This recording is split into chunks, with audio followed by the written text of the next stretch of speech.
Alright, now we have to move the value from this time travel to our bar chart. So how we can do that? First, we have to configure the bar chart because we know that we already having the time values in our database. So we are already having these values here for minimum, maximum, average, and current time. So we have to just put these values in our bar chart. So how we can do that? So we go to the bar chart and then we go to the data set first of all. So we have to define the rows and columns. So here you can see that there's some default data set.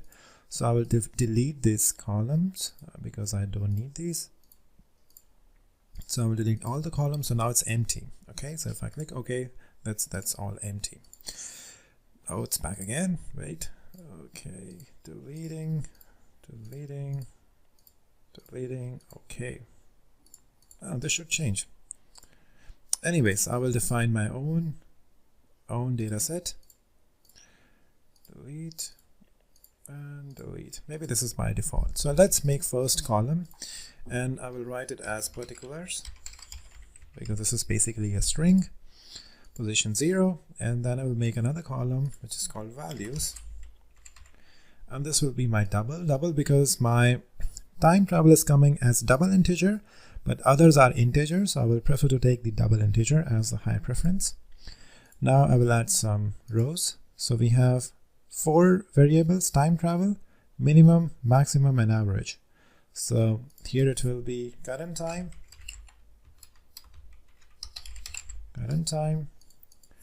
then minimum time, then 2 more, maximum time, and average time. Okay, so these 4 will be blank. That's okay. So we have 4 time values here: current, minimum, maximum, and average. Now I will go to its this link here. So first we were clicking here to get the data type, data set. Now we'll click here, and now we go to cell update. So we will update each cell with a value. So current time has a value, so we'll click on plus. So it's row 0, column values. Now what is the value in the current time? Select here and select the tag. So system, not system, tag, Siemens, conveyor, time travel. This is my current time. Select the minimum time, click plus, and click here again, double click. Select the tag, Siemens, conveyor, queries, minimum time here. Okay. Similarly, maximum time, plus, double click, tag.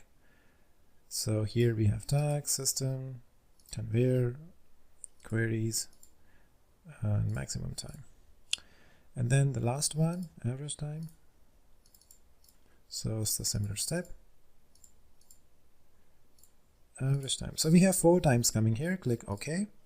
And then you see the values are being updated. And if I want to make it colorful, so I will go to column. And here I can also make 3D bars. So my values from database are coming to this bar. It's the updated value for minimum, maximum, average. And if you want to see the difference, I can increase the speed of the conveyor to have some noticeable difference. So I go to maximum speed.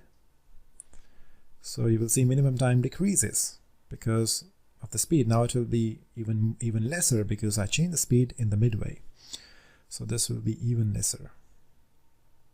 So you see this was going there in the time of 3.130 is the minimum time which the box is taking to reach from one place to another. Okay, and you can see that this was the current and that's the minimum, and you see that the average time is also decreased proportionally. So this was about how you can move the value. You see this is decreasing. How do you move the value from your PLC tags to database, from database to this 3D chart? So I hope by these 2 examples of speed and by this 3D chart you might have learned something new. And in the next video I would say we can do this height of boxes and we can show the value in a pie chart. Okay, that we see in the next video. Thank you for watching.